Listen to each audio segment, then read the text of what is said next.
Bienvenidos nuevamente a este espacio de reflexión que tenemos los días martes en el canal de YouTube de la Iglesia Evangélica Filadelfia de San Juan. Les habla el pastor Hugo Ramín y su servidor.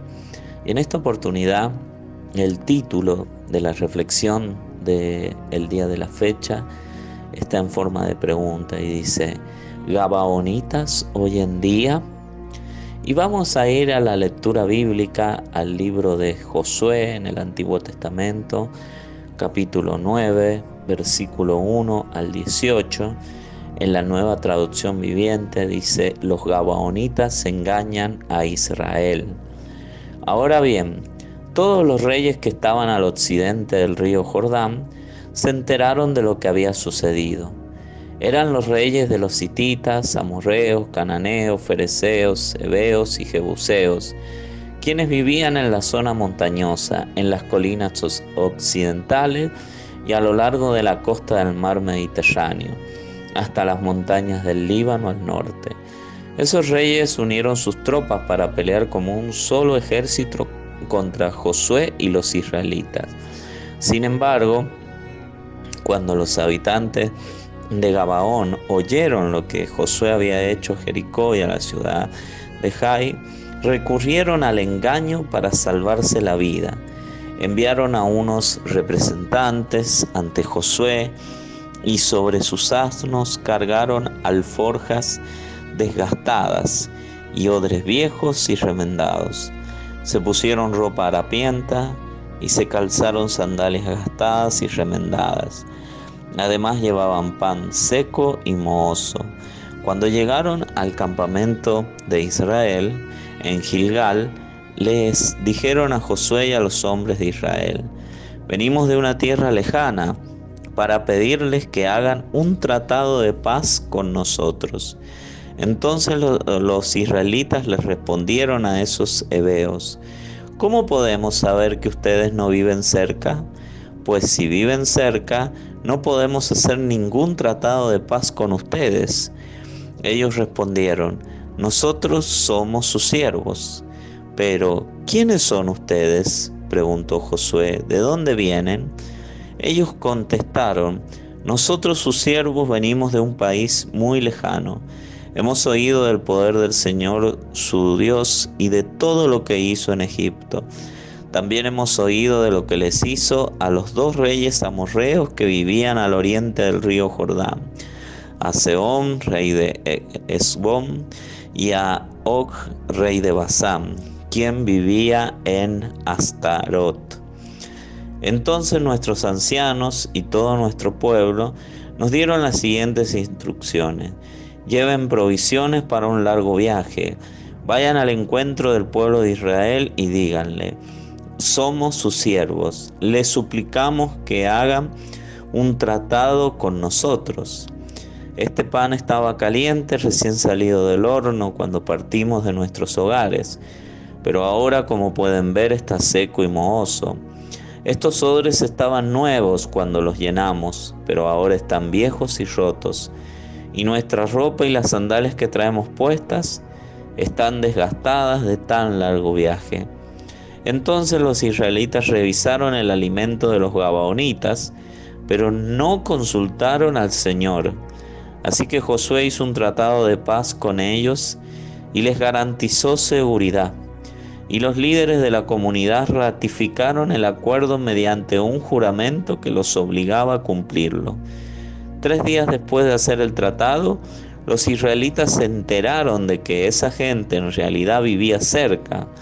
Enseguida salieron a investigar y en 3 días llegaron a sus ciudades, las cuales se llamaban Gabaón, Cafira, Beerot y Kiriat Jearim. Sin embargo, como los líderes israelitas habían hecho un voto en el nombre del Señor Dios de Israel, no atacaron a ninguna de las ciudades gabaonitas. Entonces el pueblo de Israel se quejó contra sus líderes por causa del tratado.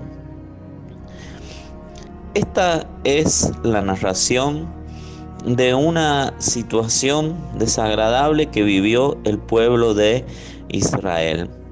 Aquel pueblo que había comenzado a conquistar la tierra prometida, aquel pueblo que había por orden de Dios y de acuerdo a lo que Dios había pensado y cómo lo había pensado en cuanto a las formas, había derribado los muros de Jericó. Era un pueblo que se encontraba allí conquistando esa tierra prometida que Dios les había regalado. Sin embargo, esto no estuvo exento de problemas. Y en esta narración bíblica, en el libro de Josué, vemos como una nación de allí, de los cananeos, como era Gabaón, pensó en simular que venían de tierras lejanas y pretendían unirse a Israel. ¿Por qué simularon venir de tierras lejanas? Porque claramente la palabra de Dios nos enseña y nos dice que Dios les había prohibido a los israelitas hacer un tratado de paz con cualquier nación que habitara allí en la tierra de Canaán. Ellos tenían orden de parte de Dios de destruir todo y no podían adoptar las costumbres de los pueblos cananeos. Sin embargo, estos simularon venir de lejos para poder unirse al pueblo de Israel, ya que al ellos expresar que venían de lejos, los israelitas estaban obligados a intimar la paz antes de buscar la guerra, por el solo hecho que eran una nación o suponían ellos, fingían ser una nación que venía desde muy lejos. Y el resultado fue un resultado desagradable para Israel, como hemos leído. Sin embargo, tú te preguntarás, ¿hay gabaonitas hoy en nuestros días? Y para saber y conocer si hay gabaonitas hoy en nuestros días, vamos a ver 4 características que los gabaonitas tenían. En primer lugar, una primera característica que podemos citar de los gabaonitas era que los gabaonitas buscaron salvarse la vida solamente. El único interés, el interés primordial que había en ellos era salvar su propia vida, exclusivamente. Salvarse de la muerte. Salvar, podemos decir, su propio pellejo. Y cuando hablamos de salvar nuestra vida, esta expresión nos lleva a citar las palabras de Jesús en el Evangelio según San Mateo, capítulo 16, versículo 25 al 26, en la versión Reina Valera 1960, nos dice: porque todo el que quiera salvar su vida, la perderá. Y todo el que pierda su vida por causa de mí, la hallará. Porque, ¿qué aprovechará el hombre si ganare todo el mundo y perdiere su alma? ¿O qué recompensa dará el hombre por su alma? Ellos no estaban interesados en vivir la vida espiritual que los israelitas vivían. Ellos estaban interesados solamente en permanecer vivos ante una amenaza de los israelitas y sabiendo que los israelitas tenían que destruir todo lo que estaba en la tierra de Canaán. Entonces pensaron en su propia vida, en salvar su propio pellejo, como les citaba anteriormente. Como todo ser humano hoy busca salvar su vida. ¿Y de qué manera busca salvar su vida?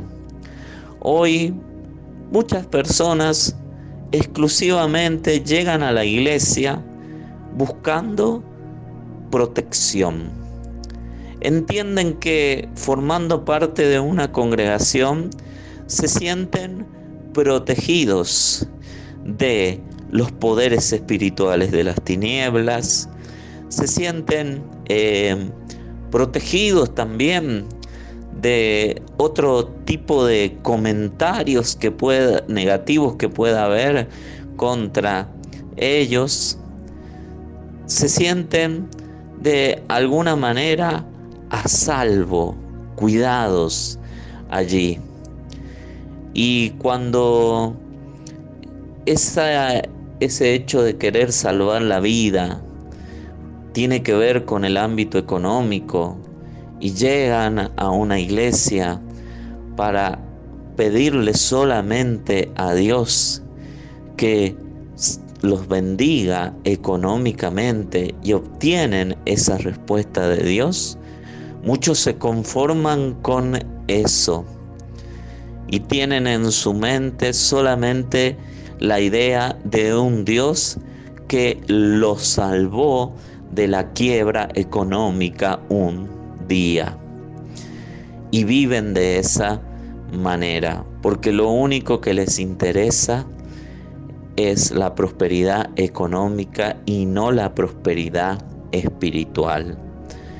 Si tenemos que hablar también de alguien que en algún momento tuvo esta característica que tenían los gabaonitas, tenemos que hablar de Pedro.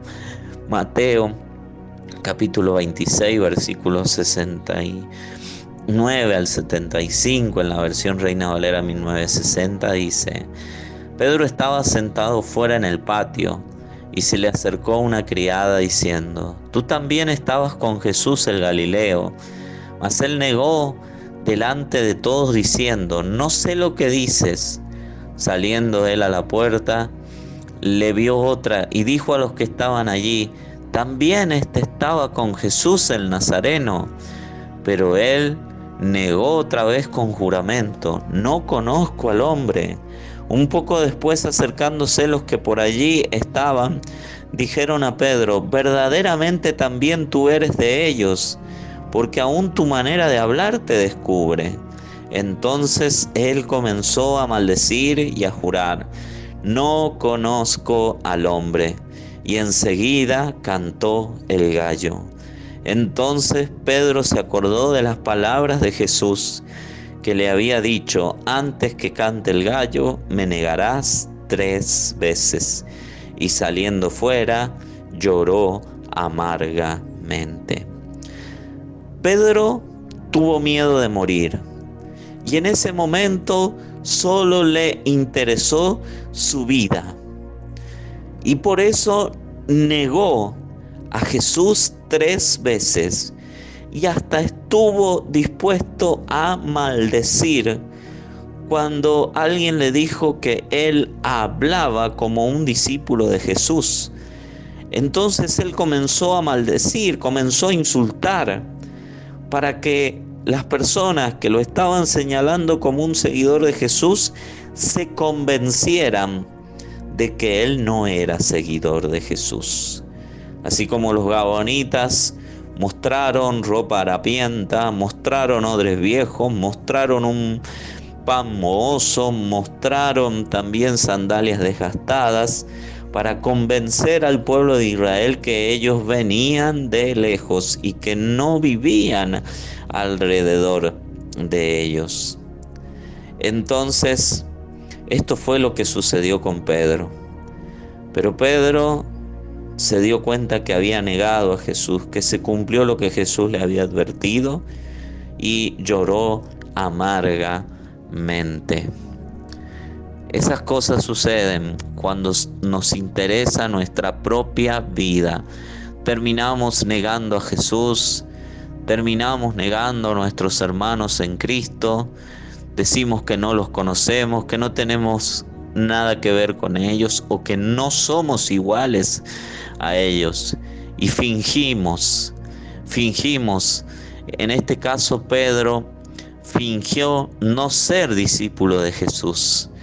Pero en otros casos vemos que hay personas que fingen ser discípulos de Jesús y hasta hablan como discípulos de Jesús para sonar creíbles.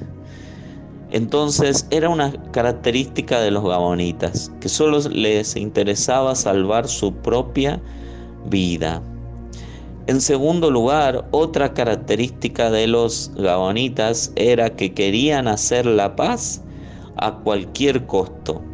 Ellos se acercaron al pueblo de Israel para solamente hacer la paz, hacer un tratado de paz que los protegiera de todo ataque israelita y que aún mismo si a ellos los atacaban, les iba también a garantizar la protección del pueblo de Israel. Israel iba a salir en defensa de los gabonitas si ellos lograban hacer ese tratado de paz que finalmente se hizo.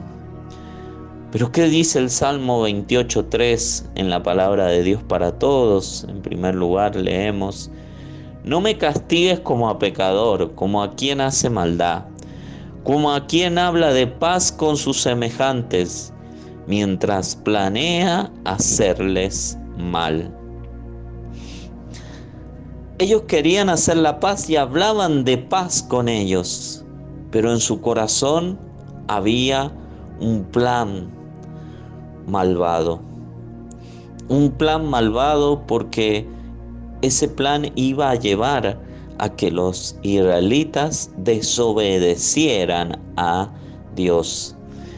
También otra versión del mismo Salmo dice en la versión Dios habla hoy: no me arrastres junto con los malvados, no me hagas correr la suerte de los malhechores, que por fuera se muestran amistosos, pero por dentro son todo maldad. Otra traducción, ahí vemos cómo habla de personas que se muestran amistosas, muestran que tienen paz, que quieren hacer la paz, pero en realidad sus intenciones son totalmente diferentes. Ellos no pensaban en Israel, ellos pensaban solamente en sí mismos y en su protección. Y eso habla de egocentrismo. Y cuando hablamos de egocentrismo, hablamos del carácter de los hombres en el último tiempo.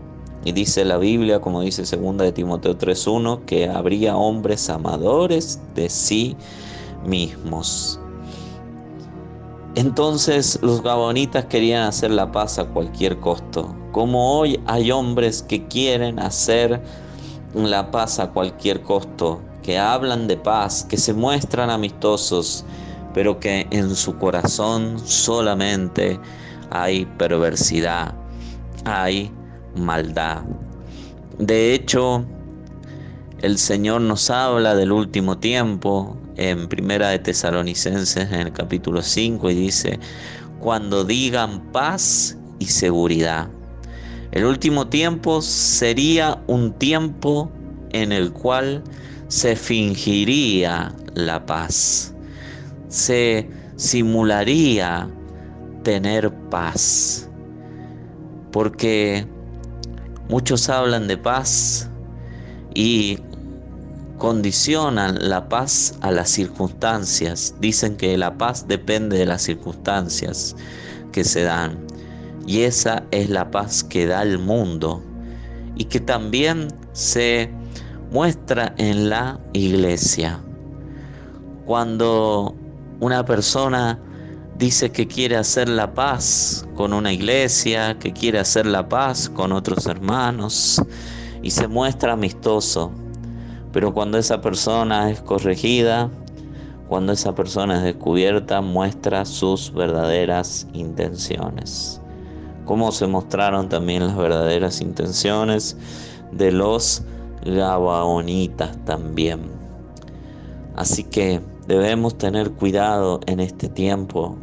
No debemos hacer la paz a cualquier costo como creyentes, de ninguna manera.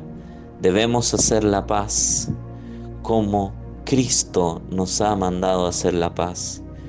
Y solamente podemos hacer la paz si no hay pecados en medio. Si la paz la hacemos por medio de Cristo y no solamente con palabras. La paz viene por medio de Jesús, es la verdadera paz. Aunque esa paz que Dios ofrece pueda traer separación, pueda traer corte de relaciones que no edifican, sigue siendo la paz de Dios y sigue siendo la paz que nos conviene. En tercer lugar, los gabaonitas se mostraron como siervos de Dios. Repitieron varias veces ante la pregunta de Josué: nosotros somos sus siervos.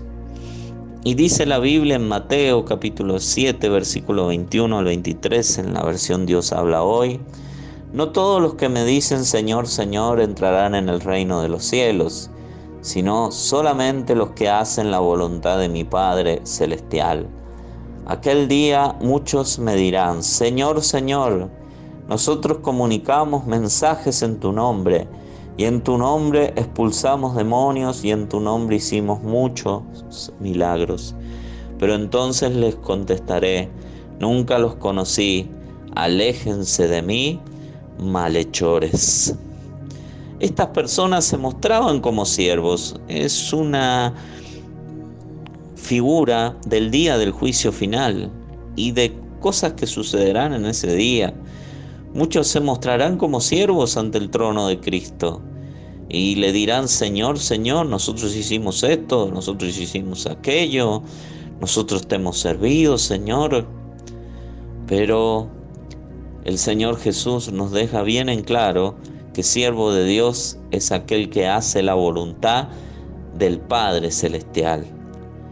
Un siervo de Dios no es aquel que hace solamente algo para Dios, o dice hacer algo para Dios, o habla como creyente, o conoce las Escrituras, sino es aquel que hace la voluntad del Padre, la voluntad de Dios. Jesús dijo: una comida tengo que comer, y es hacer la voluntad del Padre de Dios y acabar su obra.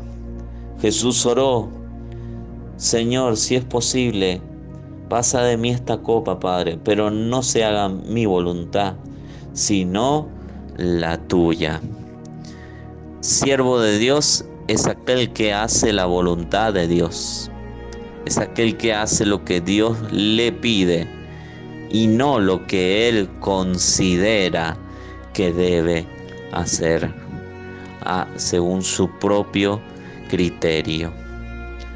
Muchos sirven al Señor, muchos hacen esto, aquello para Dios, como lo que hemos nombrado. Muchos predican, expulsan demonios, hacen milagros, pero en realidad son personas codiciosas, son personas idólatras, son personas en las cuales hay maldad en sus corazones.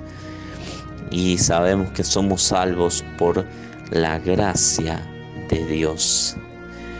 Y en cuarto lugar, otra característica de los gabonitas era que sus frutos eran llevar al pueblo de Dios a que se queje de sus líderes.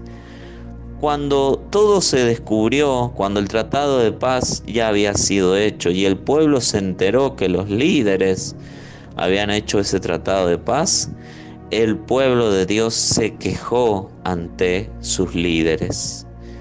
Segunda de Corintios 11, versículo 1, son palabras de Pablo, dice: ojalá me soportaran ustedes un poco de locura, como quiera que sea, sopórtenme, porque el celo que siento por ustedes es un celo que viene de Dios. Yo los he comprometido en casamiento con un solo esposo, Cristo, y quiero presentarlos ante Él puros como una virgen. Pero temo que, así como la serpiente engañó con su astucia a Eva, también ustedes se dejen engañar y que sus pensamientos se aparten de la actitud sincera y pura hacia Cristo. Ustedes soportan con gusto a cualquiera que llega hablándoles de un Jesús diferente del que nosotros le hemos predicado, y aceptan de buena gana un espíritu diferente del espíritu que ya recibieron, y un evangelio diferente del que ya han aceptado. Pues bien, yo no me siento inferior en nada a esos superapóstoles que vinieron después. Aunque yo sea torpe en mi modo de hablar, no lo soy en cuanto a conocimientos. Y esto se lo hemos demostrado a ustedes siempre y en todos nuestros hechos. En Corinto había una iglesia que ponía en tela de juicio el apostolado de Pablo. Y era porque ellos habían dado lugar a falsos siervos de Dios, a personas que traían un evangelio diferente, que traían un Jesús diferente, o que traían también un espíritu diferente del espíritu que ya recibieron. Era tal vez predicado en algunos casos el evangelio, pero con intenciones egoístas, con intenciones de hombres que pretendían ser alabados, ser glorificados por el mismo pueblo. Pretendían solamente ser amados por el pueblo, ser queridos, y no les importaba hacer la voluntad de Dios.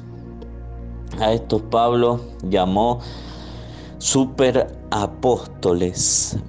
Y también la palabra de Dios nos dice en Números 11:4, la Nueva Traducción Viviente: entonces la gentuza extranjera que viajaba con los israelitas comenzó a tener fuertes antojos por las cosas buenas de Egipto, y el pueblo de Israel también comenzó a quejarse.